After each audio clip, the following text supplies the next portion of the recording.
Pemirsa, PT Bank Aceh Syariah kembali merayakan hari jadinya yang ke-46 tahun. Perayaan HUT Bank Aceh tersebut berlangsung di kantor pusat Bank Aceh Syariah Bato, Kota Banda Aceh pada Selasa pagi tadi.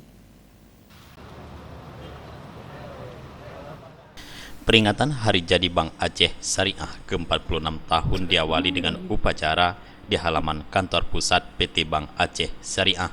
Upacara tersebut dihadiri oleh Dirut Bank Aceh Haizir Sulaiman dan para direksi Bank Aceh, pejabat dan tokoh masyarakat, serta wali kota Banda Aceh. PLT Gubernur Aceh Nova Iriansyah yang bertindak sebagai inspektur upacara mengatakan Bank Aceh Syariah diharapkan sudah mapan dalam penggunaan teknologi informasi.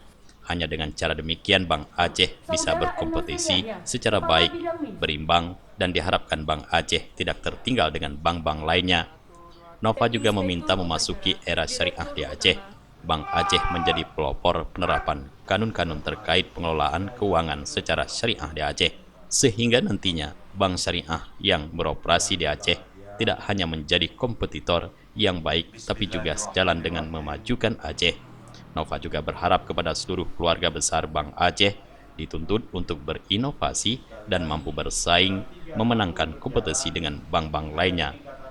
Memasuki era syariah di Aceh, kita juga minta Bank Aceh menjadi lokomotif, menjadi pelopor, menjalankan kanun-kanun yang terkait dengan pengelolaan keuangan secara syariah di Aceh, sehingga kalau nanti ada bank-bank syariah lain yang beroperasi, bisa tidak hanya menjadi kompetitor yang baik, tapi juga sejalan dalam sama-sama memajukan Aceh.